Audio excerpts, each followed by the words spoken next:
She was the world's longest-serving female leader, hailed internationally for lifting millions out of poverty. Foreign media even dubbed her the mother of humanity. But to many Bangladeshis, Sheikh Hasina was a mother of evil. She turned into a monster. I think she's a psychopath. Sheikh Hasina is a zombie. Her regime stands accused of stealing hundreds of billions of dollars from this impoverished country. Her security forces allegedly kidnapped and executed thousands.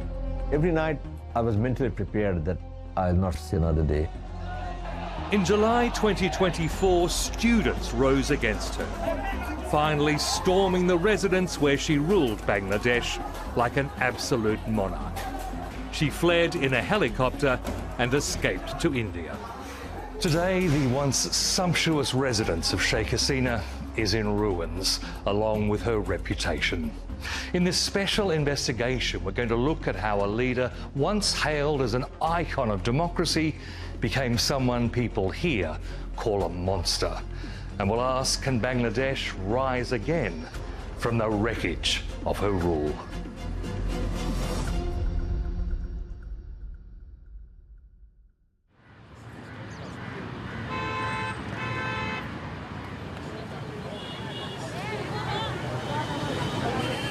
For any outsider, the capital Dhaka is an assault on the senses.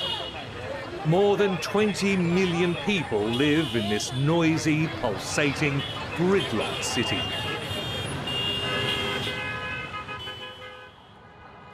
Dhaka University is as close as you'll get to a quiet oasis, a place to study, to think, and to sometimes change history. Okay, the famous student leaders, how are you? Thank you for meeting us. I've come here to meet 4 of the students who took on a dictatorship and won. Mitu Akhter, Abdul Kader, Mira and Rifat Rashid braved weeks of gunfire from security forces that killed hundreds of protesters. So you all saw friends killed around here? Yeah, there is a lot of people killed in this movement, and there was a terrible experience. The campaign they fought is now etched in murals around the university. Unarmed idealists facing bullets and armoured combat vehicles in hope of a better future. আমার family বিশ্বাস করেছিল আমি আসলে মারা গেছি, তারা just আমার লাশটা চাচ্ছিল, কিন্তু আমরা আসলে আন্দোলনটাকে ফ্রন্টের দিকে এগিয়ে নিয়ে গেছি। It started with simple protests over a government quota system, which students believed the regime was using to reserve jobs for its supporters. But after mass arrests and mass killings, it turned into a nationwide uprising to oust Sheikh Hasina. আমাদের আর পিছে ফিরোর মানে তাকানোর কোনো সুযোগ নেই। যদি আমরা বাসি আমরা হচ্ছে কি এই যে ফ্যাসিস্টকে খেদানো স্যার আমাদের আর কোনো ওয়ে নাই। I just know one thing, that I have to survive, I have to achieve peace, I have to achieve the equal rights. I'm fighting for this, right? For most of their lives, Sheikh Hasina had been their only ruler. Embraced by world leaders, she revelled in the moniker of Asia's Iron Lady, determined to drag her country from poverty and bring equality to women. At least that was the image her regime created. By 2024, much of Bangladesh's Gen Z had a different view. She is the mother of President Sheikh Hasina. But to many in their parents' generation, Sheikh Hasina had been a tragic heroine. Her father was Bangladesh's founding president, Mujibur Rahman. He came to power in 1971, leading a war of independence from Pakistan. 4 years later, while Sheikh Hasina was visiting Europe, he was murdered in a military coup. The rebel soldiers also slaughtered most of her family. My father, the then president, was brutally murdered. Not only him, my mother, my 3 brothers, my 2 sister-in-laws, my uncle, Altogether, 18 members were killed, and then the power was captured by the military dictator. After 6 years of exile in India, she returned to fight for democracy, leading her father's Awami League party. In 1996, at the age of 48, she was elected to her first term as Prime Minister. I feel it's the people's victory. People fought for their voting right. But from the outset, this professed Democrat had little tolerance of opposition, something many attribute to the murder of her family. It must have been the most incredible, horrifying psychological trauma for Sheikh Hasina to have experienced the massacre of their closest family members. It would be difficult to not have a very heightened consciousness of your own insecurity. Sarah Hussain is a human rights lawyer whose father was once a close comrade of Sheikh Hasina's father. Do you think it did lead her to see all opposition in the same terms as the people who killed her family, as traitors, as evil, as anti-Bangladesh? Exactly, yes. That explains in a way why she went from being someone who was very much a survivor of a human rights violation to someone who became an authoritarian who then perpetrated gross violations and with impunity and allowed others to do that. In her second term as Prime Minister, security forces were locking up opposition figures without trial. Among them, a popular official with the Bangladesh Nationalist Party, Sajidul Islam Sumon. In December 2013, eyewitnesses say he and 5 friends were taken by authorities and never seen again. They were not criminals. They were activists, strong organizers for opposition party. Sajidul's sister, Sanjida Islam Tulay, is haunted by the day he disappeared. I was thinking why I was not there to stop the car, why I could not save him then. So that was killing me always inside, every day from then. I know for sure if it was happened to me, my brother would have saved me. Her mother, Hazera Khatun, went to the authorities every day for 2 years pleading for information. They told her nothing. কেন নিল কি দোষ আমার ছেলের আমার ছেলে নাই আমি কি করব পয়সা থেকে After Sheikh Hasina won the 2014 election, the number of reported disappearances skyrocketed. Sanjida and her mother began a support group for families of the missing. They started with 8 families. Now there are more than 1,000. Every day, every night, they pray for their son, for their husbands, for their fathers' return. They want them alive back. The group is called Maya Dak, meaning Mother's Call. Families meet in Sanjida's home to share information. Their sadness is never far from the surface. Every family member have the same pain we are passing through each day. It is heavy and it is killing us. When we see Hasina, we just only see that killer. Among today's gathering is Humam Kader Chowdhury, the son of a prominent opposition leader who was hanged in 2015 by Hasina's regime. 9 months later, Humam was abducted and locked in a windowless cell. Yeah, 7 months in isolation in a cell, and yeah, that was just the beginning. You know, the trauma doesn't end with you coming out. I mean, it's something that kind of stays with you forever. And fortunately, I got the support that I needed from these guys here, other survivors, other families that are still waiting for their loved ones to come back. So, yeah. Humam was held in a notorious secret detention centre called the House of Mirrors. It was run by GGFI, the Defence Intelligence Agency that reported directly to Sheikh Hasina's office.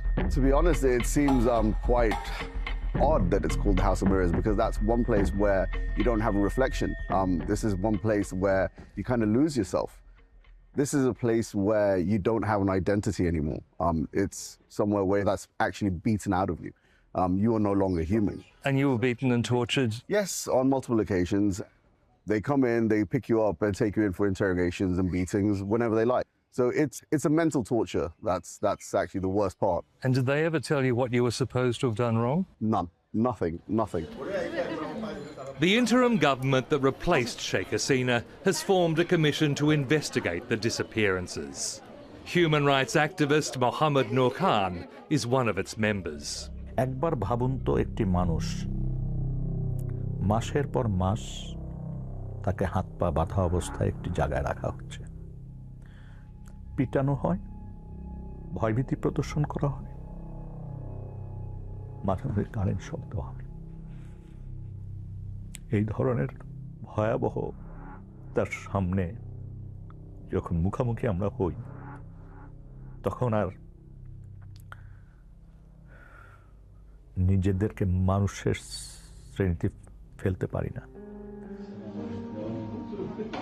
In the days after Sheikh Hasina fled, some of the disappeared were suddenly released. Abdullahil Aman Azmi was dumped on a country road on August 7th after 8 terrifying years in the House of Mirrors. It was 69,794 hours. Unbelievable, tormenting days. I never slept at night. I could never sleep at night. Every night, anxiety, worry, any little sound, I was scared. Are they coming to take me away? Just eagerly waiting for the dawn, because they wouldn't take me out at dawn and kill me. Once a decorated brigadier general in the Bangladesh army, he was dismissed without explanation in 2009, then 7 years later, jailed without charge.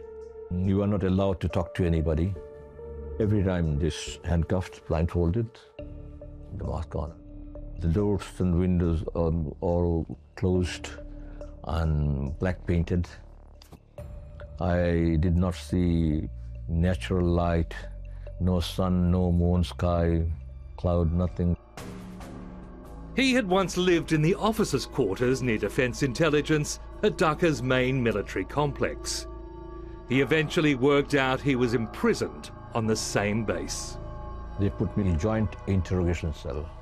This cell is in case any armed forces personnel gets involved in any serious crime and which cannot be proved in normal investigation.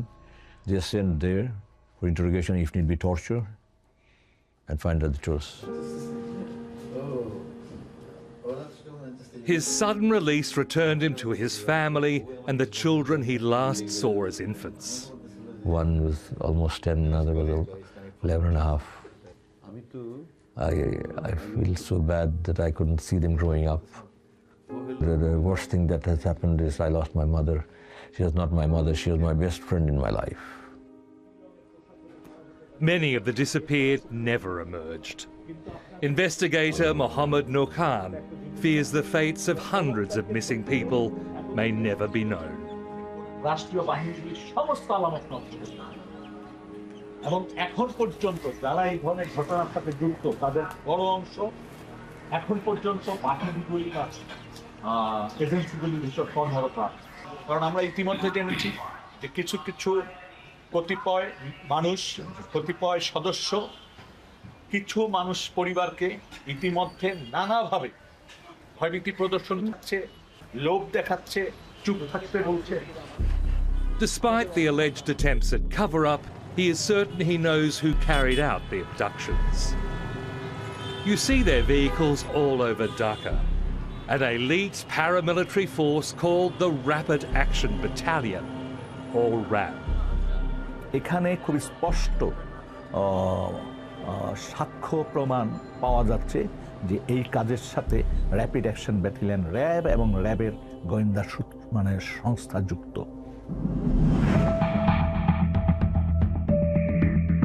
The Rapid Action Battalion was set up in 2004 as a counter-terrorism force with training and technical support from the US and Britain. It grew to 12,000 officers, most seconded from the police and armed forces. But it was deployed as a death squad. Train লাইনে ফেলে দেওয়া হয় জীবিত অথবা মৃত ব্যক্তিকে, যাতে train কাটা পড়ার পর তাদেরকে চিহ্নিত করতে কষ্ট হয়। কাউকে কাউকে ব্রিজের উপরে নিয়ে গুলি করে মারা হয় এবং এটা target প্র্যাকটিসও। The disappearances helped crush the main opposition group, the Bangladesh Nationalist Party. In 2018, the regime jailed its leader, Khaleda Zia, on what many called trumped-up charges. Anyone who opposed Sheikh Hasina would be seen as not only an anti-national or an anti-state element, but a terrorist, and be branded as that. Not only would they be prevented from operating politically, but they couldn't operate their businesses, they couldn't conduct their professions, their family members couldn't work, they would be smeared, they would be intimidated. Lawyer Rajon Bapari helped publish a book pointing out flaws in the Khaleda Zia trial. The day after it was published, he was waiting for a taxi in this busy street and was kidnapped at gunpoint. Pick করে পিছন থেকে এসে এইভাবে ধরে and কোমরে বেল্টে ধরে গান বের করে সাথে সাথে আমাকে কালো কাপড় দিয়ে মুখটা ঢেকে ফেলে। আমি চিৎকার করি। He was driven around for what seemed like hours, losing any sense of where he was. আমি তাদেরকে বলতে থাকি যে আমি একজন আইনজীবী, আপনারা কারা, আপনাদের আইডেন্টিটি কি, আমাকে কেন এইভাবে তুলে নিচ্ছেন, তারা কোনো উত্তর দেয় না।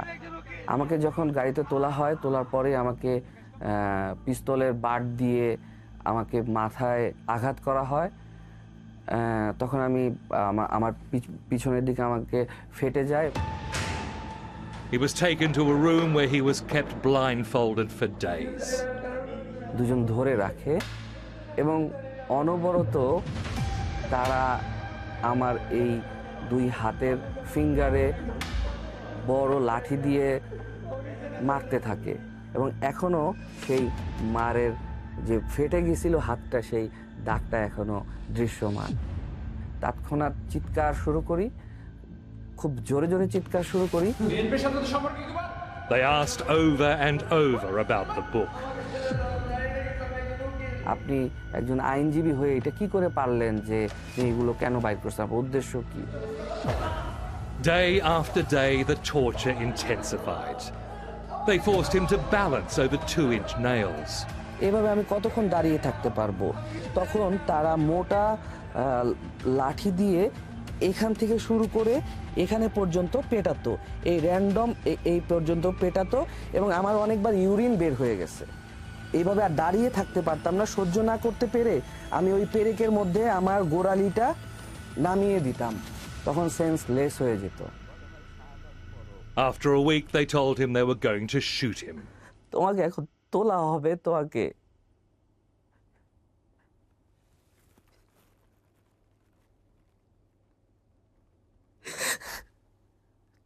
আমরা এখন ক্রস ফায়ার দিব।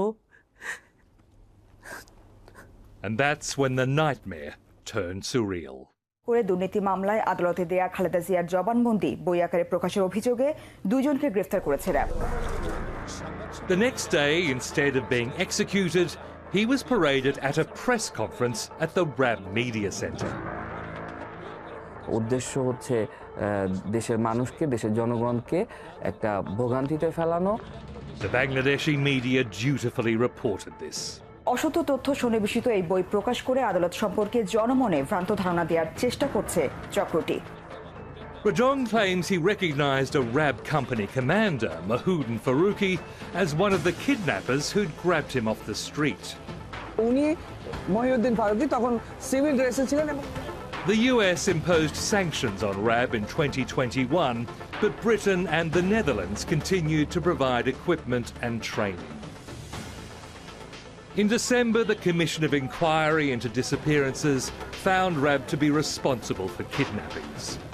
Its interim report accused Sheikh Hasina of direct involvement in ordering them. যে প্রধানমন্ত্রীও এর দায় এড়াতে পারেন না। Despite the repression at home, Sheikh Hasina continued to be showered with international prizes. Last year, at the age of 76, she must have felt untouchable.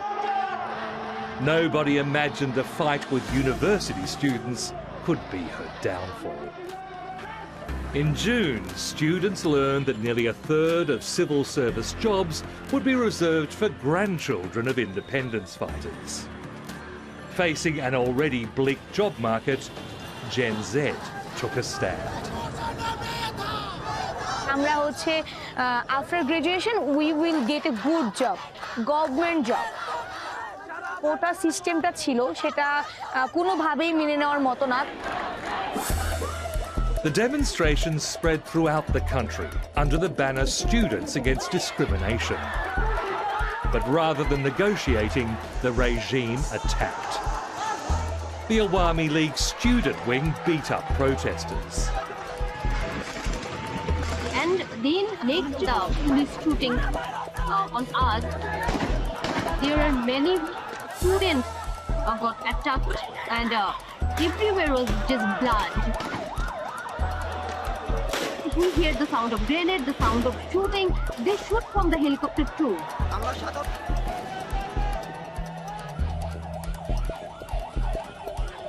The carnage was so great that bodies started being buried in this mass grave in the main cemetery. The slaughter was meant to stop the protests, but it backfired. The students fought on even harder, and outraged Bangladeshis who'd been watching from the sidelines joined them. Those kids were on the street, age of my kids. My daughter's at university, my son's out of school. You could see that that's who was being killed, and I think that's just like, what is going on? What power is important enough for you to carry on doing that? So I think that was a sentiment that was really broadly shared. On August 5th, protesters surrounded Sheikh Hasina's residence.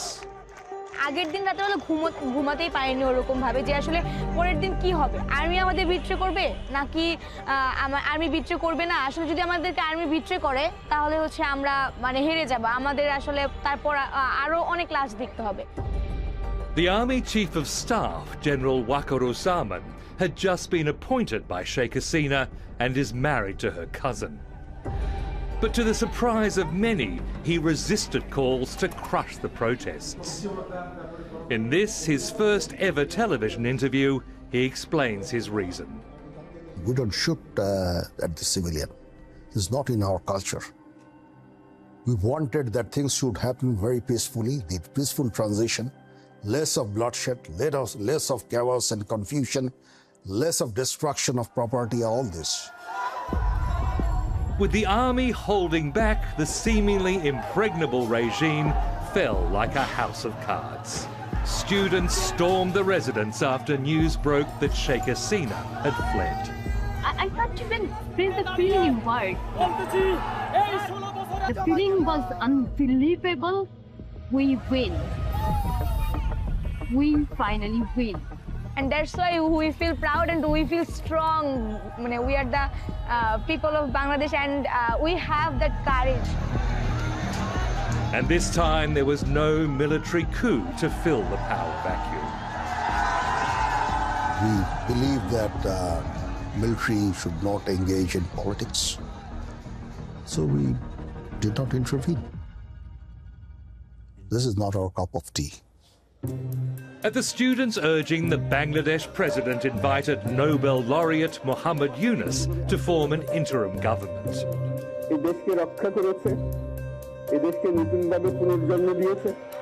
The celebrations ran for days. Students had achieved the impossible. But for those tasked with rebuilding the country, the work had just begun. Hi there. Hello, sir. How are you here? Very well, thank you very much for talking to us. I know you're probably the busiest man in Bangladesh right now. Muhammad Yunus is not a politician. He's a humanitarian who won the Nobel Peace Prize for pioneering microloans for impoverished families. That is the hot seat there. Leading Bangladesh is not a role he asked for or expected. The students who called me up And I said, no, not me. I don't want to get involved with running the country. You're much capable people in Bangladesh. You find them out. So I don't know. Everybody says you have to be there. Nahid Islam, who led the student protests, told him there was no one else. তখন ভেবেছে যে আমাদের এমন একজন ব্যক্তি দরকার এই মুহূর্তে যে যার একটা সর্বজন গ্রহণযোগ্যতা আছে, পিপল যাকে অ্যাকসেপ্ট করবে এবং ইন্টারন্যাশনালিও যার একটা অ্যাকসেপ্টেন্স আছে যে এই জুলাই রেভলিউশনটাকে বিশ্বের সামনে তুলে ধরতে পারবে। সো ডক্টর ইউনুস এরকম একজন ক্যারেক্টার, আমরা তার কোনো বিকল্প আসলে পাইনি। At the time, Dr. Yunus had been in Paris, avoiding one of the regime's frequent attempts to jail him. People were saying, don't come back because things are getting very hot here. Don't come back because the moment you land, you'll end up in jail.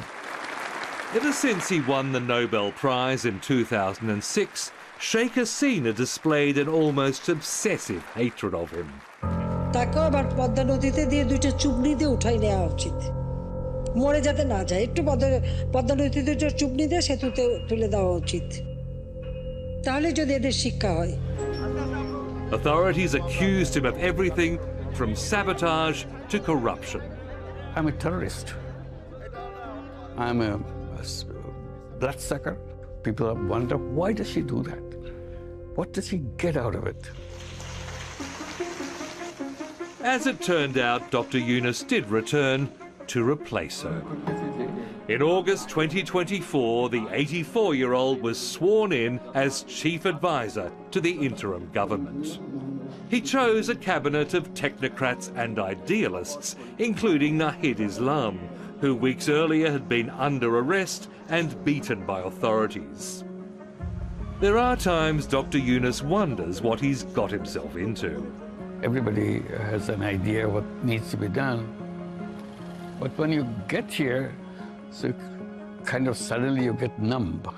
How do you do it? So you try to overcome the numbness and get activated and so on. So we're learning on the job. International fame only gets you so far in a former dictatorship. Along with his new ministers and their staff, he's found that telling the bureaucracy what to do doesn't mean they're listening. It's very difficult. You don't know whether the person that you are giving your instructions is going to follow it or turn it around against you. The way the country used to be run was a mix of bureaucratic self-interest and corporate plunder. The interim government estimates ministers, regime cronies and other corrupt associates were siphoning $16 billion a year out of Bangladesh. It was at the brink of a free fall. We have drawn down the reserves from 48 billion to 18 billion. It would have lasted a few more months. So this government might have fallen even without this revolution. Dr. Ahsan Mansour is a former IMF economist who's been brought in to run the central bank. He says Sheikh Hasina's regime and its cronies were literally robbing banks, directing them to give billions in loans to sometimes fictitious companies. I have never seen in my 28 years of IMF career in any country this level of state intervention with private sector oligarchs to take over the whole banking system. Not to control those banks only, control and rob, take the money out of the country. So that's a systematic state-sponsored fraudulent activities. To investigate allegations. Much of the money allegedly ended up in luxury property in London, where one of Sheikh Hasina's senior ministers had become a property magnate. Hello. Hello. The former land minister, Saifuzzaman Chowdhury, had a salary of less than $15,000 a year, but he'd built up a property portfolio worth $500 million. How many properties you have in London? In 2023, Al Jazeera's investigative unit secretly filmed him at his $14 million London home. Nice penthouse. But I also bought a villa. It's only one of more than 350 properties he owns in Britain, with even more worldwide. This is my new rules. This is my work. I love this house. He boasted of his love of expensive shoes. I probably have £3,000 each. Each? Each. 3,000 pounds. Very nice. In Bond Street. And his passion for buying suits. I love suits. Super 200, Super 180, Super 200 cost 6,000 pounds. He said Sheikh Hasina was aware he had money on the side. She knows I have a business here. Investigators have found a trail of properties owned by Hasina's cronies, stretching from London to Dubai, Singapore, and New York. It's very unfortunate and disgusting, no question about it. It is pathetic, it is painful, it is shameful. And we as a country, I think, we must not allow that to happen again. That central bank will flag up. Mr. Chowdhury insists his wealth comes from honest investments outside Bangladesh, and that the accusations against him are politically motivated. But he's one of the figures the interim government is investigating to try to claw back the country's missing money. We're talking at least tens of billions of dollars, not just billions of dollars. So we hope that we can create the biggest asset recovery effort ever seen in the world. In the months after Sheikh Hasina fled, more senior regime figures tried to move their assets abroad. I see police coming down. Britain's anti-corruption minister at the time was none other than Sheikh Hasina's niece. And let me make one thing clear. We have legislation in our country to make sure we do not let people enter who are not conducive to the public good. Tulip Siddiq is the daughter of Sheikh Hasina's younger sister, Rahana, one of the few to escape the massacre of Hasina's family in the 1975 coup. Ms. Siddiq was born in London and worked as a European lobbyist for Sheikh Hasina's party, the Awami League. In 2015, she became a Labour MP, thanking Awami League supporters in Britain for her victory. আপনাদের সাহায্য ছাড়া আমি কখনোই British MP হিসাবে এখানে দাঁড়াতে পারতাম না। After Labour came to power in July 2024, she was put in charge of stopping illicit finance and money laundering. Did it surprise you to see a close relative of the former leader appointed to such a position by the British government? I would have expected they did a better vetting before making that appointment. Tulip Siddiq had remained close to Sheikh Hasina, meeting her on visits to Britain. Before becoming an MP, Ms. Siddiq joined her in the Kremlin for the signing of a nuclear deal that's now being investigated for massive kickbacks. She says she had no involvement in the deal or any discussions and was just visiting her aunt. Wondering what your reasoning is for stepping down today. Do you still insist that you haven't done anything wrong? She resigned as Economic Secretary after Bangladesh's Anti-Corruption Commission, or ACC, began investigating her, amid claims she had ties to London properties bought by Hasina's allies. Should you have resigned sooner? But she insists the allegations are baseless and politically motivated, saying the ACC didn't respond to her denials or provide any evidence to support the claims. Earlier, Britain's independent advisor on ministerial standards cleared her of impropriety. Few in Bangladesh can afford expensive properties, suits, or designer shoes. Many are struggling to buy food staples like rice and fish. Nothing functions anymore. Financial system didn't work. Banks, suddenly you see, it's not a bank, it's a robbery outfit. People get very frustrated. One is the expectation level. Other side is the damage level that you are dealing with. People are also hungry for justice. The months since the revolution have brought ever more disturbing allegations of police and military involvement in forced disappearances. The kidnapping, torture and murder of Sheikh Hasina's real or imagined opponents. In February, Dr. Yunus visited the notorious House of Mirrors detention centre that had been run by military intelligence. Former Brigadier General Abdullahil Aman Azmi showed where he'd been held illegally for 8 years. This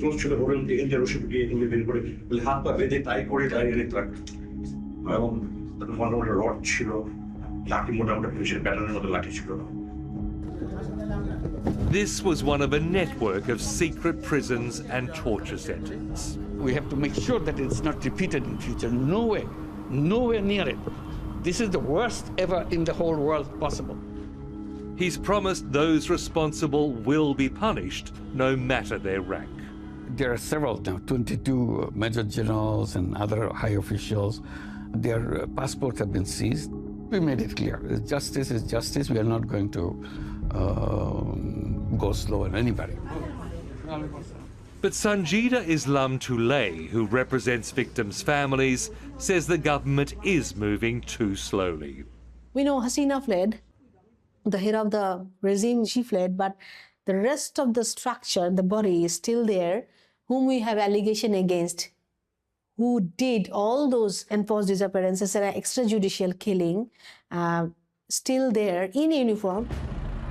The most infamous security force, the Rapid Action Battalion, or RAB, is still operating. Today, for the first time, its Director General has agreed to be interviewed by foreign television. Hello, sir. Harry Campbell. Korea police officer Shahidul Rahman has been appointed to clean up the paramilitary force, whose officers allegedly took part in kidnappings, torture, and executions. I am really very shocked, and this is disgusting for us, that we have to bear this sort of allegation on us. We are trying to rebuild our reputation, rebuild our RAB, and we are now strictly following the rules and regulations, the laws, the human rights issues. And what is happening to the officers who've been accused of these crimes? Those who have been accused, they are under investigation and they will have to face the music, what they did earlier. Are there still some serving in RAB now who have been accused of these crimes? We are not sure about but I'm not sure whether they are here or not. They are still there serving, definitely. People are still scared. That's the trauma for the victim families. The government commission investigating the disappearances says the Rapid Action Battalion should be disbanded. The challenge is that some other law enforcement groups are barely functioning. During the uprising, mobs attacked and burned police stations and vehicles. Thousands of police fled. Much of the anger stemmed from the security forces' violent crackdown on the protests.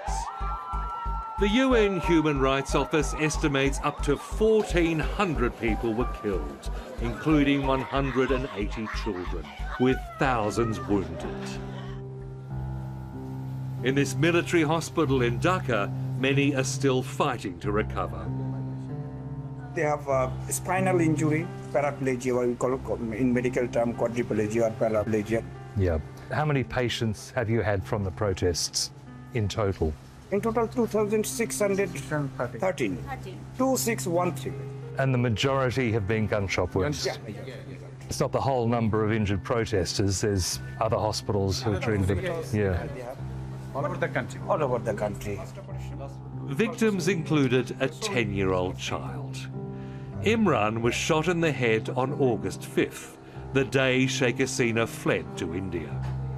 So he also joined the protest, and unfortunately he was hit by the bullet.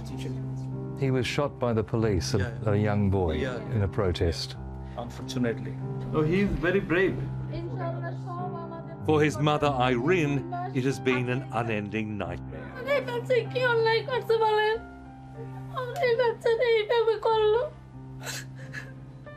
What was your reaction when you found that police had shot your little boy? কি আর মনে হবে sir, তারা প্রশাসনের লোক, তাদের উপরে আর কি অভিযোগ আমি করতে পারি? আর আমার ওই মামলা করা হয়েছে, মামলা যে করছি ওরা আমারে খুব ফোনে অনেক ইয়া করতে আছে যে এলাকায় আসতে পারবা না। But for this family at least there is hope. Imran, now 11, has made a near miraculous recovery from a gunshot that should have killed him. Wow, that is a massive head wound. Massive head injury. Despite UN findings that soldiers also shot at protesters, the army has assumed some police duties, like street patrols and protecting public buildings. Chief of Staff General Waka Uzaman says it's not a role the army wants. We are not trained for this. This is a challenge since civil administration is not properly functioning, I must say. The police is not properly functioning. So it's a huge void, huge task. In this city of 20 million people, we've been trying to find someone to speak in defence of Sheikh Hasina's record. She wouldn't comment, nor would any former ally we approached. The Awami League headquarters itself is deserted after having been trashed by protesters.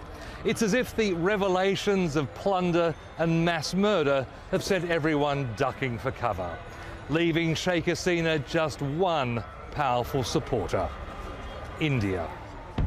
Bangladesh's giant neighbour has not only given her sanctuary, it's ignored the government's demands to extradite her for crimes against humanity. As long as she's away, people of Bangladesh, every one of them, will feel that justice is not done. India supported her regime as a counter to its arch-rival Pakistan. Sheikh Hasina also promised that this majority Muslim nation would never be ruled by Islamic hardliners, a stance that won her strong support with the large Hindu minority.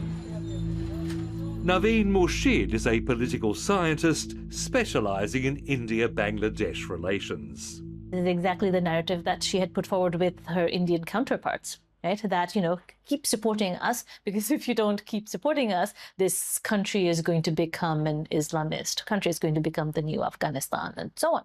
Further chaos and mayhem playing out on the streets of Bangladesh. Why have the temples been attacked? Since Sheikh Hasina was overthrown, Indian news and social media have vilified the new Bangladesh, claiming Hindus, who make up about 8% of the population, are living in terror. Have a look at these visuals. Atrocities being carried out against Bangladeshi minorities, a genocide of Hindus, quote unquote, by Islamist extremists, the wave of terror against this community. While such claims are false, some Hindus have experienced violence. In December, arsonists burned this family-run temple on the edge of Dhaka. Ratan Kumar Ghosh is the temple custodian. ব্যথিত হয়েছিলাম যে আমি কেন আমার নিজের শরীরের ভারটা হলো না আমার গড সেভ ভগবানকে আমি রক্ষা করতে পারলাম না এটা আমার খুব খারাপ লেগেছে আমি তো কাউকে কোনো ক্ষতি করি নাই যে কেন তারা আমার Opportunistically, Hindu homes were targeted, but not in the sense that the Indian media would want us to believe. Most attacks after the regime's collapse appear to have been political payback. They are not looking for Hindus. They were people attacking followers of Hasina. And Hindus happen to be followers of Hasina. So one of my first address to the nation was, we are a family. We are a family with many religions, many beliefs, many political followers. We disagree with each other. But that doesn't mean you fall apart. But many Hindus and secular Muslims fear hardliners are trying to fill the power vacuum. Even this family kite festival has caused alarm. Every January, residents of Old Dhaka fly kites and shoot fireworks for the Shakrin festival, marking the beginning of a new harvest season. Religious conservatives have long objected to their rooftop parties, with DJs, dancing, and sometimes alcohol. This year they felt emboldened to stop them. Before the festival began, young Islamic activists came through this neighbourhood asking people not to take part in this festival. Now, by all accounts, they were quite polite, but residents got the message. As the sun goes down, most of the rooftops are quiet. The only raucous celebrations, in fact the only fireworks, are in the mainly Hindu buildings. Most Muslims are watching from behind their windows. This was a typical rooftop party last year. This year the same rooftop is empty. Downstairs, young men march against the festival, uploading their protest to social media.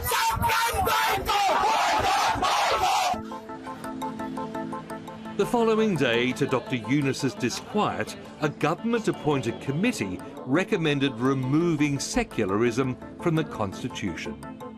If you are a democratic country, I think secularism go with it. So you cannot divide people in different segments and have a democratic country. Sheikh Hasina's old electoral rival, the Bangladesh Nationalist Party, is demanding elections by December.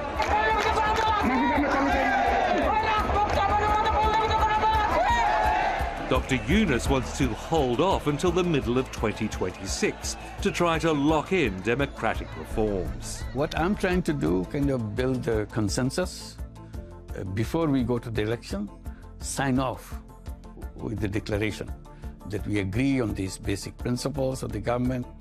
All these blood that's shed for the new Bangladesh, as we call it, it's not just to hold an election. It's to make sure this is really new Bangladesh. Will the Awami League be able to take part in that election? It's up to their decision. We have not banned it. So Awami League is to decide whether they want to contest the election. I think if there are elections today, it's the Bangladesh Nationalist Party, the BNP, that would come to power, right? That might be a good thing, that might not be a good thing. You know, there is that kind of a risk that things would just go back to how they were in, under Sheikh Hasina's regime, because the BNP is not very different from the Awami League. You know, it's the two peas in a pod. Some of the student protesters don't trust any establishment politicians. In February 2025, Nahid Islam resigned from the interim government to launch a new student-backed party. হাজারো শহীদদের আত্মত্যাগের বিনিময়ে অর্জিত এই নতুন স্বাধীনতা কেবল একটি সরকার পতন করে আরেকটি সরকার বসানোর জন্যই ঘটেনি। যেন জনগণের অধিকার ভিত্তিক ও মর্যাদা ভিত্তিক একটি রাষ্ট্র পুনর্গঠিত হয়। সেই লক্ষ্য নিয়েই আমরা জাতীয় নাগরিক পার্টি এনসিপির প্রতিষ্ঠার ঘোষণা দিচ্ছি। From India, Sheikh Hasina has also called for a new beginning. In an audio message devoid of self-reflection or apology, she urged Bangladeshis to rise up against Muhammad Yunus. কারণ ইউনূস সাহেবের ক্ষমতা দখল সম্পূর্ণ অবৈধ, অসাংবিধানিক, অস্ত্র অর্থের জোরে মানুষ খুন করে মানুষের লাশের উপর পাড়া দিয়ে সে ক্ষমতা এসেছে। দেশকে রক্ষা করতে হবে, তার জন্য সকলকেই ঘুরে দাঁড়াতে হবে, প্রতিরোধ গড়ে তুলতে হবে। Angry students torched her abandoned family home in retaliation. In this volatile climate, a fragile and temporary government is trying to lay the foundations for a genuine democracy. For decades, this young country has been ruled by dark forces. Bangladeshis are now waiting to see if this really is the start of a new era or a false dawn.